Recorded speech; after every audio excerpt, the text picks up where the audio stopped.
Hi, everyone, and welcome to the Femme Force Podcast. My name is Rachel Passman, and today I am so excited that I am going to be talking to Regina, who is going to highlight her journey from small town in Nebraska to New York City to pursue PR and eventually back in her hometown to work for a bank in social media, which is so diverse and different than what we think of when we think of social media managers. Normally, we think of them for influencers or for fashion or for these flashy things, but she is working at the First National Bank of Omaha doing social media, and she is going to explain how she does that from a customer-centric approach.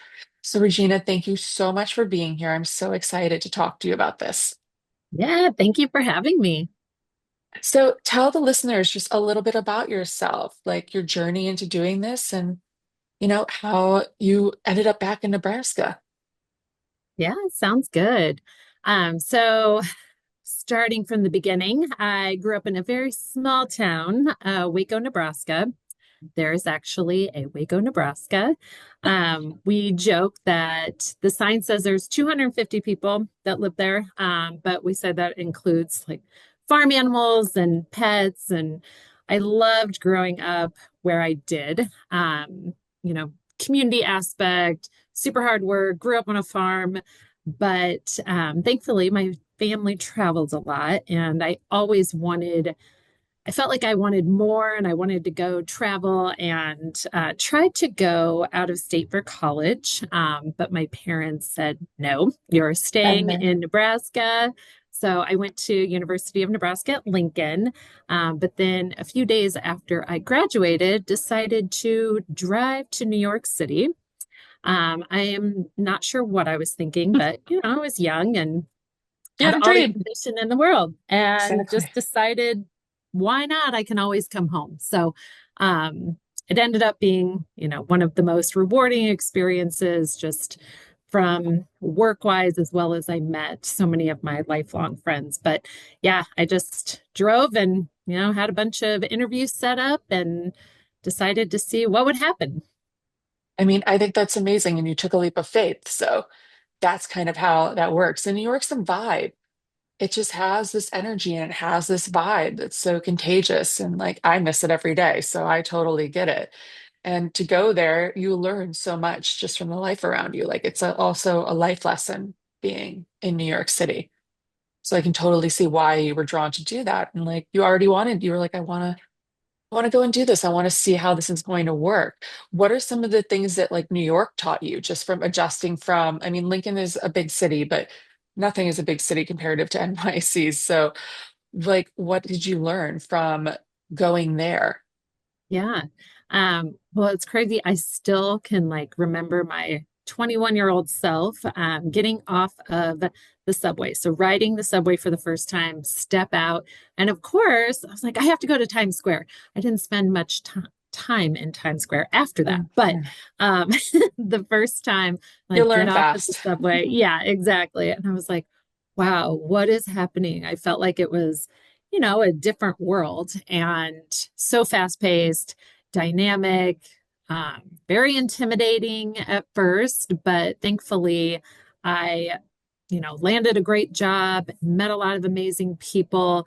A lot of people that I was starting out at my first job at Weber Shandwick, they were also not from New York. And then every time like family members or friends would visit, like people in New York are really nice. I feel like they get a Mhm. bad rap. And I was like, no, if you ask somebody like where something is, they'll tell you because they want to like show, oh, I know where everything is. Yep. So I was like, no, it's actually I loved that it was small, at least, Manhattan. Yeah. Like it's small, it's just a lot of people. So I loved that aspect. I loved that you could walk everywhere and kind of feel like you were in a different country depending on the part of the city that you were in. And, growing up, I didn't know it at the time, but growing up, I wrote stories all the time. So I was like, oh, and wrote little books. And I would actually ask my mom to go to the craft store and get wallpaper to make the covers for it. So I have a huge stack of those. And then I majored in English and communication studies. Had no idea what I was going to do with that. But PR it was a natural transition and just gave me that opportunity to, tell those stories and use my communication skills and kind of connect people with brands. So I feel really fortunate because I probably could have gotten a job in sales or any different Yeah. aspect and started in PR and really loved it and got the chance to learn from some of the best and most creative people I've ever met. That's amazing. And what was it the creativity that drew you to PR? You were like, this is going to be fun and different. And because that's like the New York dream, a PR girl in New York. Like that's the dream that every girl thinks of when they think of New York City. Yeah. Well, I think it was amazing because I basically was like, okay, I have interviews set up at 5 different places. I'm gonna go check them out. And I interviewed at Weber Shandwick, and I walked in, and I just remembered the girl that was working at the front desk. I'm like, wow, she had a vibe too. Yeah. I was like, wow, she looks so cool and trendy, and I love this space. And I had the chance to meet with there specifically. I interviewed with like 5 different people, and I just thought they were all amazing versus some of the other places I interviewed at. There was just like one person, and it just didn't have like, um, the space didn't look as cool. I remember there was music playing, and it just felt very New York. And so I Yeah. was like, this is where I'm going to go. And thankfully, I made an awesome choice. That's awesome. And then eventually you came back to Nebraska. So what led you from, you left your hometown, you went to the big city of Nebraska and then to New York City. So like what made you want to go back? Yeah.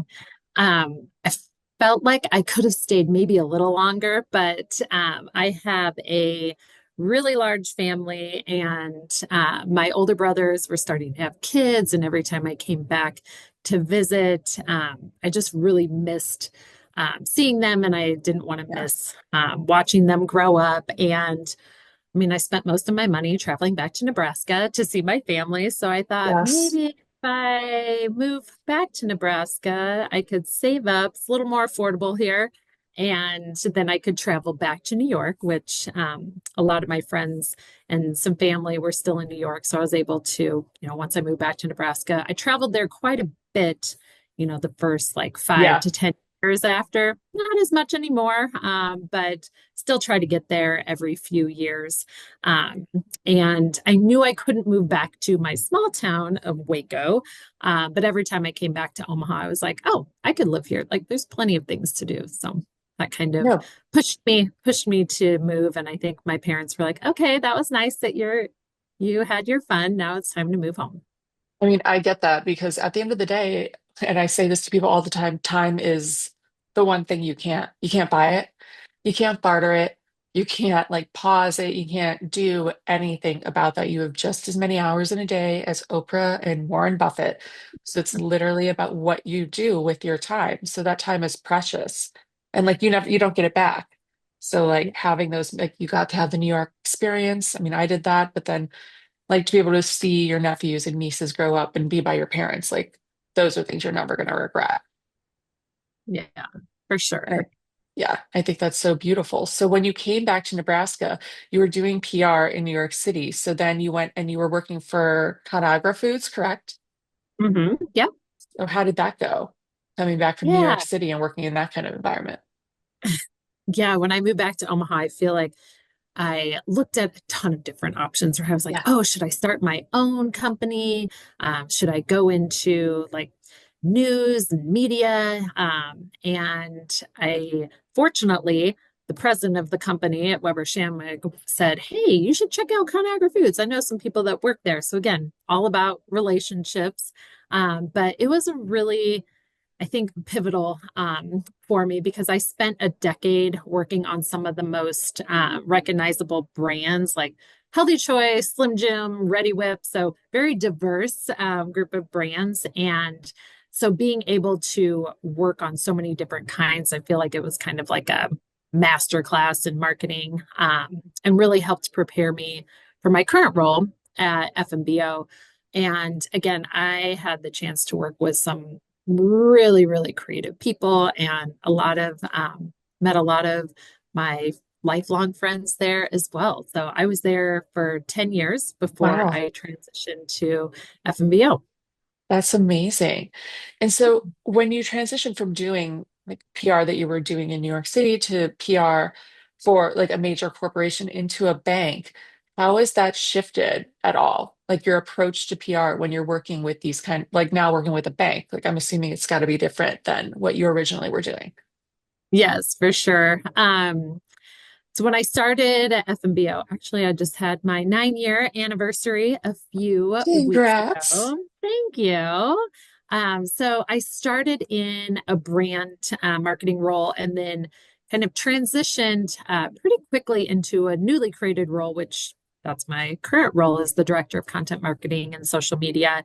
I feel like my experience in New York at Weber Shandwick and then at ConAgra taught me how to think creatively and push boundaries. A lot of people were like, "You're going to do marketing at a bank? Like, you don't have Yeah. financial background. Like, why would you choose that?" And, it's really I really wanted to think about how do you make financial topics engaging and relatable and fun.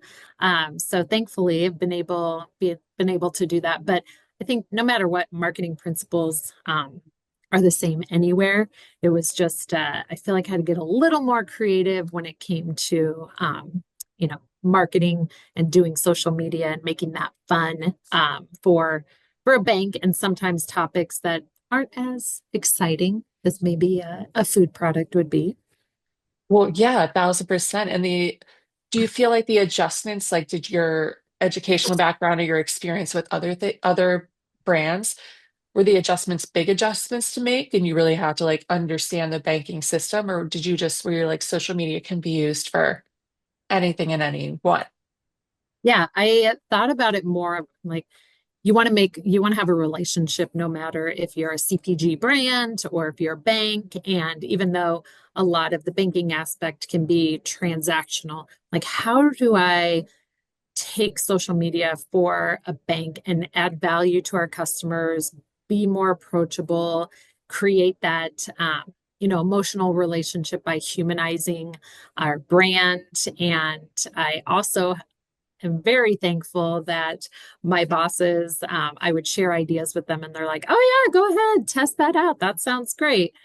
So just really thought about what worked in my earlier career marketing for CPG brands and taking those learnings and building them at FMBO because we didn't, when I started at FMBO, we had a social presence, but um, kind of just had some Facebook pages and just dabbling in Instagram. But since then, we've, expanded a lot. We have a video YouTube series. We leverage our employees a lot, which I think is really unique and fun.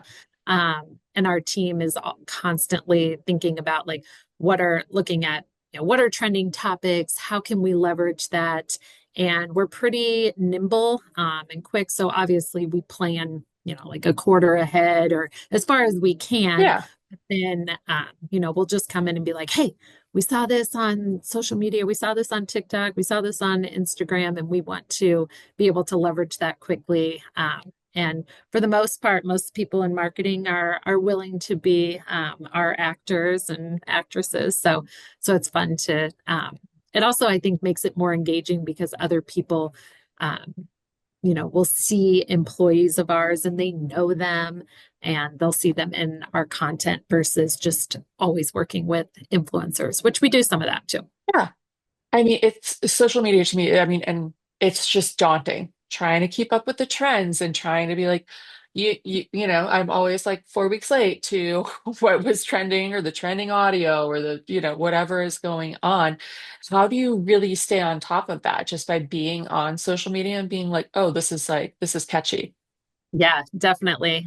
So I mean, just like everything, we're constantly checking it and, seeing what the trends are. And I have two teenage sons, 13 and 16. So they often like to tell me something that's trending as well. And then I love that. I'll take a look and see if it's appropriate for us to have take a spin on it for our marketing channels as well, which sometimes we're we're able to do that, sometimes not. Yeah. But we have FMBO has such a great presence in um, the Omaha community. We actually just celebrated our 167th birthday Happy last year. birthday. So been around for a few years. And again, just think it goes back to telling stories. So we have a lot of small business customers in the community that we bank.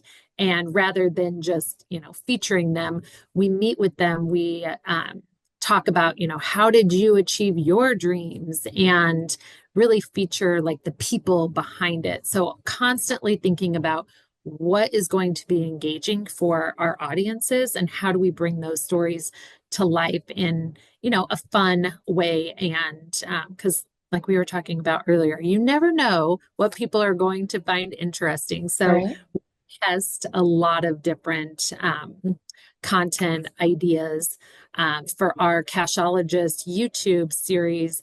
It's our employees. We do short videos. So we'll take a topic that budgeting, saving, maybe not, the most exciting topics, but we do it in a fun way.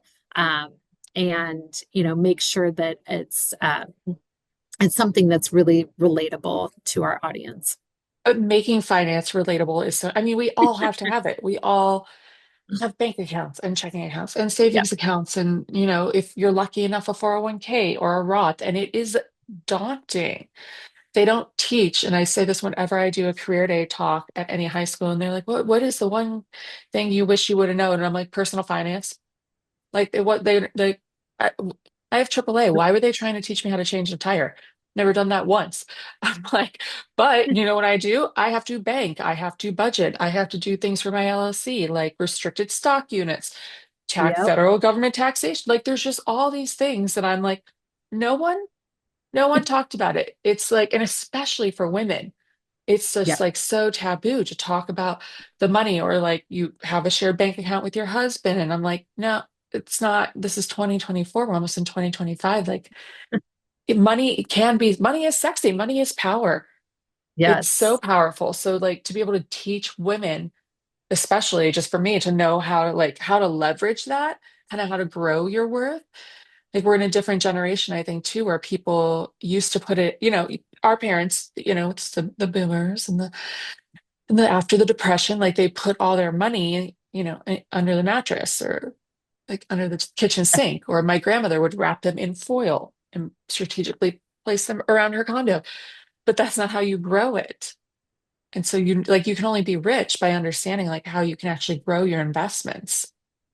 Yeah, it's so important. And, that's why we do take a serious approach on some of the topics, but then also, we'll create blogs that are more of that longer form.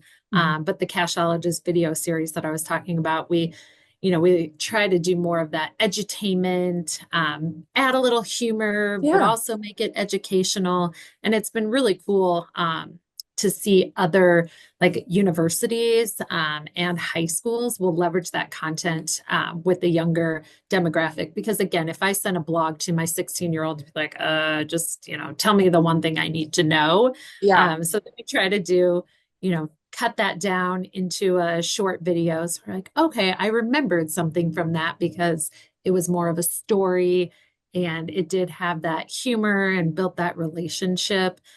So I think you just have to be creative with how you're getting that content across because otherwise it's like in one ear and out the other. Oh, exactly. Do you feel like this is building loyalty and like a larger customer base by making it relatable like this? Yeah, I think it does create more of that loyalty and advocacy because I think, we see a lot of comments on our content like, wow, you really get me, or thank you. I was thinking of that and I was searching for it, I was Googling it, and your content came up because, we get a lot of engagement because it is, a lot of it is more fun, but that's my favorite thing to see comments from our customers saying, wow, you get me, or that's my bank, or I'm proud to bank here, or thank you for educating me. we leverage SEO all the time too, to say like, what are people searching for? And then if we don't have that content created already, we'll create that for them because we know, the majority of the people are searching for it. So we want to make sure that, we come to that first page on when people are Googling different questions. And it's Yeah. really interesting to see year over year, like the main question we always, or the blog that gets the most engagement is just how to deposit a check, or simple things that you're like, okay, how do I do mobile deposit on a check? So questions that you're like, oh, everybody knows those. Like, well, maybe not everybody does because people are still searching for that. So making sure we have kind of the banking basics covered because that's what people are looking for. Do you have like a favorite campaign you've done with this? I know I've talked a lot about the Cashologist video Yeah, but series, but I love it because again, I really thought about like the challenge I was seeing, where I was like, okay, we are creating this blog content. We have amazing subject matter experts and thought leaders, which was great. But I'm like, we are missing that younger kind of demographic. So, like, how can we take one topic, create a blog for it, but then create a video about it and then share it on our social channels? And, the employees have varied over time. We did like a casting call because we have to be very like scrappy sometimes. And we're like, why don't we leverage our employees? We have some amazing employees, and thankfully, we've been able to rotate out different people who have been interested. They've seen it, and they're like, oh, how do we become part of that? yeah, And it's just, they make me laugh. So again, we try to bring that humor to life, and they're educational. When I was hiring for someone, they actually said, "Oh, I saw all of your content, and I wanted to be a part of that. I wanted to come work for you guys because I saw the I love the that. really creative approach that you guys were taking." So that's one of my favorite projects that I've been able to help bring to life. I love that. And do you have any tips or advice for like aspiring marketers or PR professionals, like especially for those who think that it can only be in like these very creative fields, comparative to like conservative fields, like other people have, banks have social media, parks have social media, everything has social media nowadays. Do you have any advice or tips or tricks? Yeah, I think just don't be afraid to challenge the status quo.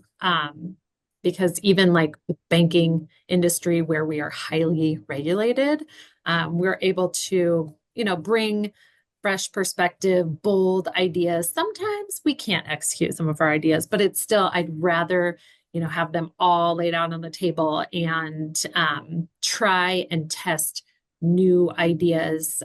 Even with TikTok, it took us like a couple years to get approved. And Yeah, it's been such a fun and engaging channel for us with especially that younger demographic. And again, I want people to see like we are a brand for them, no matter what their needs are. So I think just, thinking outside the box. Plus, I love looking outside industry. So, no matter what industry you're in, you can learn by searching other brands that you think are doing social media really well. One of the things that I did, oh my gosh, it's probably been like 4 or 5 years ago, but I loved the FabFitFun unboxing concept. And I was like, well, why can't we leverage this? Or how could we leverage this? So yeah, we've engaged with employees with our brand ambassador program. Like we'll give a quarterly kind of box to employees. So they unbox it at one point in time, but then they leverage all the great, kind of goodies and swag that we have in them in the boxes. They can leverage those throughout the year. And we've also engaged influencers from that perspective too. So just an example of, yeah. saw something that was working really well and trending in social media and had nothing to do with our industry, but we were able to leverage that for our industry as well. And being from, going from Nebraska to New York City and back to like a local market, how do you feel people can make like a local impact in that kind of community? Yeah. I mean, I think it always goes back to being authentic, listen to your customers. I felt like growing up in a small community, we really valued relationships and trust. And you can use, your big city experience to innovate and bring new ideas, but always know your audience and your customers' needs and think about, putting them first as you develop your content ideas. That's phenomenal. And I mean, you've done such a good job at this, especially in such a conservative industry like banking, to like make this, I mean, it's not, banking is not going anywhere. It's a well-established industry. So to like bring Very in true. this new perspective is just so unique comparative to other things. We're like, well, we're banks, we can't do that. Or like, we can't do things like that. And I feel like, I mean, even the 6'5" financial bro, the one that was trending, like I'm looking for a guy in Yeah. finance, Yes. 6'5", that whole thing, like all of these where you're like, banks should use this. This is hilarious. Like we have a million guys in finance. We're all walking around here, obviously. Like showcase that. But staying on top of those trends is just so impressive and turning them and utilizing them, I guess, into for a conservative company and a different kind of approach. Do you feel like other conservative companies have kind of looked at yours and been like, oh wait, we can do this too, and it'll all work out. It's not inappropriate. It works. Like, Yeah, I think it's funny. I was interviewing for a new intern for our team, and several of them said, "Oh, I work at a smaller bank in Nebraska, a smaller community," and they're like, "We're always looking at your content, and we try to leverage it and do something similar for ours." I'm like, "Okay, I think that's like the best form of flattery, right? Like, but yes, don't steal our ideas."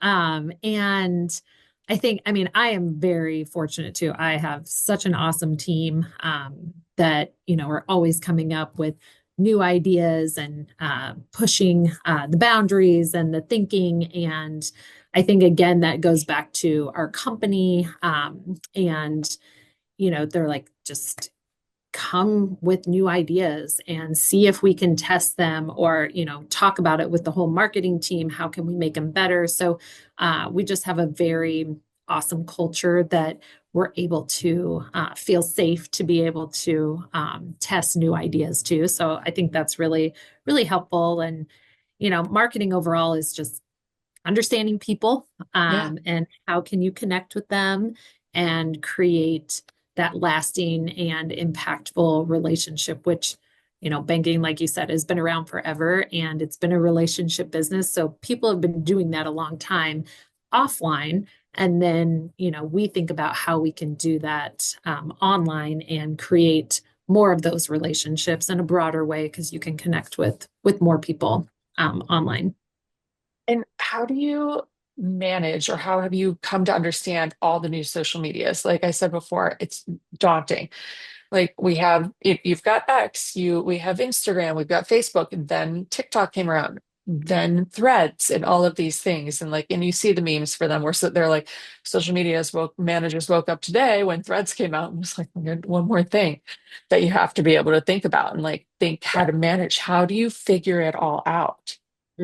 Yeah. And we kind of laugh because we're like, oh, it'd be awesome if we could create one piece of content and push it out Mhm. across all of our channels. Like, then we would have zero followers because the audiences are so different across all of them. So, as you mentioned, Threads, when that came out, we're like, okay, we need to research this. We need to figure out like how are people leveraging it. And for us, we're like, okay, we're there, but it didn't catch on as Mhm. quickly as maybe we had thought. But we're like, we have to at least have a presence and know the tools. But again, we look at like even when TikTok came about, we're like, okay, we're not going to jump in yet. We're going to research it. Let's see if our customers are there. Let's figure out what type of content we think would be the most engaging. And we're constantly looking at how do you take even one topic again and how do you make it come to life across all the channels, but it has to be in a different way.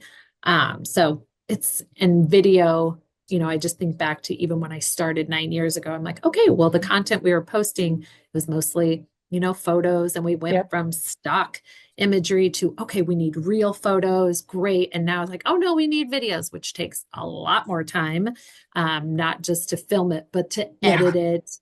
So again, we talk amongst our team a lot about, okay, what are the trends? What do we think we want to create? And then how much time is that going to take? What do we think the engagement is going to be? And is it worth it? So constantly kind of thinking about that and, leveraging again our employees. We have amazing employees. So we're like, You're okay, if lucky you there. guys have content that you're creating, help us, share it with us, share ideas with us. We have I mentioned our employee brand ambassador program, which again, they're so creative and we'll give them ideas on, hey, this new product is about to launch, come up with a creative way to push that message out to drive awareness. But again, we just kind of give them ideas. We're not scripted, because your employees sharing your brand messages is, the most authentic way. And so we have been able to, kind of create that culture of having a lot of people want to talk about FMBO as an employer or as, our customers will share stories too. So we're very Oh, I love fortunate that that. a lot of people are talking about our brand naturally anyway. That's amazing. I mean, and it's because you've created this community. You've, created the sustainability of like having these people come back and like made meaningful connections, which is the whole point of social media is to have these meaningful connections. It's just daunting. So, I mean, you've done it in such an amazing and creative way in an industry nobody really thought could, really touch on the social media aspects of things. Yeah, thank you. Yeah, we have a lot of fun. It's a lot of work, but we do get to do a lot of fun things too, which is nice. And it's I love always like that. every day you walk in, you're like, okay, what's different? What are we gonna do today? It's never a dull moment, that's for sure. Yeah, it's always creative and it's evolving. And so that's got to be fun. It keeps you on your toes. It definitely does. So to wrap up, I have one final question that's Yeah. more directed for you. But if you could Yeah. give one piece of advice to your 16-year-old self, what would that be? Oh gosh. Different girl. Yes, I know. I'm like, wow, she was really young. I would say just kind of trust the process. I feel like at that time I was always like, what am I going to do? What am I going to do? I have no idea. What do I want to do? And now try to tell my 16-year-old son that too. I'm like, you don't have to Mhm. know what you're going to do. But here are things that you need to focus on and just constantly be learning and growing. Think about things that you are passionate about because, again, if you do love what you do, obviously it doesn't feel as much as a job. And I think just trusting your gut instinct. When I was 16, I started a dance team at Hmm. my high school. And I just think back to that moment because I was told like no all the time, but it was something I was super passionate about. I was like, okay, you told me no. How do I change your mind? What can I do to be able to get this to move forward? And so I just think about that as like it was a lot of work, Yeah, but then it was very rewarding and something I was passionate about. So if you can, I would tell my 16-year-old self again, just, go with your gut and what you're passionate about. Maybe, and don't take no for an answer and just keep thinking creatively on how you can move things forward. that's amazing. And I love that. It's such a good piece of advice. I mean, it also just translates to older, your older selves too. Like we always need this kind of advice all the time. Yeah. So tell the listeners, like plug yourself. Where can we find out Oh, yeah. about the bank and like with the social media and all of that? Oh, yes. Yeah, we're on, all social media channels, FMBO. Check it out. There's some really amazing content that hopefully will make you laugh, but also educate you on financial tips and tricks. And I post a lot of content on LinkedIn if you want to follow me on. So I'm Regina Mahoney, my maiden name, DeMars. And I share a lot of what we're doing at the bank, but also try to share just some personal lifestyle tips as well. I love that. Well, thank you so much for coming on. I think this is so poignant and it's going to hit so many of the listeners, especially those looking for social media or just trying to understand those creative outlets. I think that's going to be amazing. Yeah, thank you so much, Rachel. I appreciate it. All right, everyone, we will talk to you next week.